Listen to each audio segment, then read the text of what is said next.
All right, Natalie, thank you. As we've mentioned, Red Nose Day, the UK's largest television fundraising event, is now coming to this country next week. That's right. It's an effort to help children living in poverty, and a lot of people are answering the call. You may know that Matt is going to ride in the Tour de Red Nose, the first ever, Red something, I'll tell you that. Tour de Lonely Guy with a Sore Behind. It's a 5-day, 227-mile trek from Boston to New York. It will end right here on the plaza. Another guy, Jack Black, is also doing his part. Here's NBC's Joe Fryer.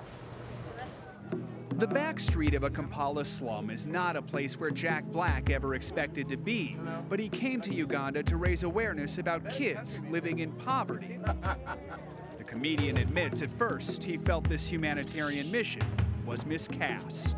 I don't know if I'm the right guy to do that. It's not really my thing. Why did you think you weren't the right guy to go? I just don't think of myself in those kind of situations where things are dire. Sean Penn comes to mind. And you're a comedy guy. Yeah. In fact, the moment Black landed in Africa, he looked into the camera and made a promise. I'm not going to cry. It's not going to be that situation. Why did you say that at that point? Well, that was my goal. And also I just felt like I'm not a crier. How'd you do with your promise of not crying? I failed in my promise. I got very emotional. And I was surprised at how it affected me. Especially powerful, meeting a homeless boy named Felix.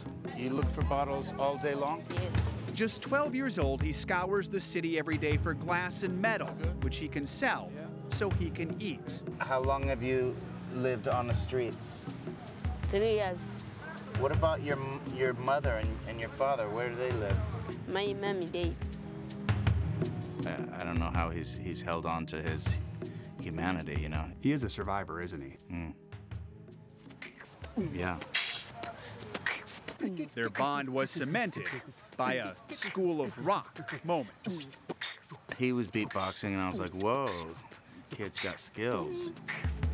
The mood was drastically different at sunset when Black visited the place where Felix sleeps. As a dad, were you thinking about your kids as you were walking through Africa? No doubt, because you look at them and you go, my boy is that kid's age, and it's just the horror of imagining them alone in a scenario like that really drives it home. Here, the ground is littered with garbage. Felix's pillow is a rock. It's unfathomable. This is not a place for a 12-year-old boy to be sleeping alone.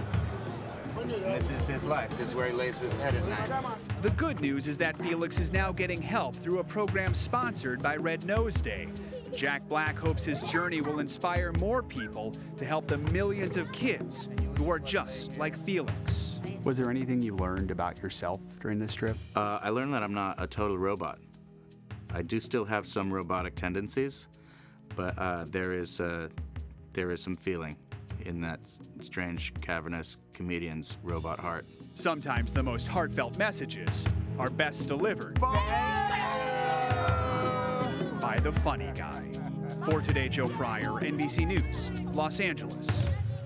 Seems like he was taken off guard a little bit by what he saw and how he felt about it. Yeah. So much so. You can see more of Jack Black's trip and others like it around the world and here at home on the Red Nose Day special.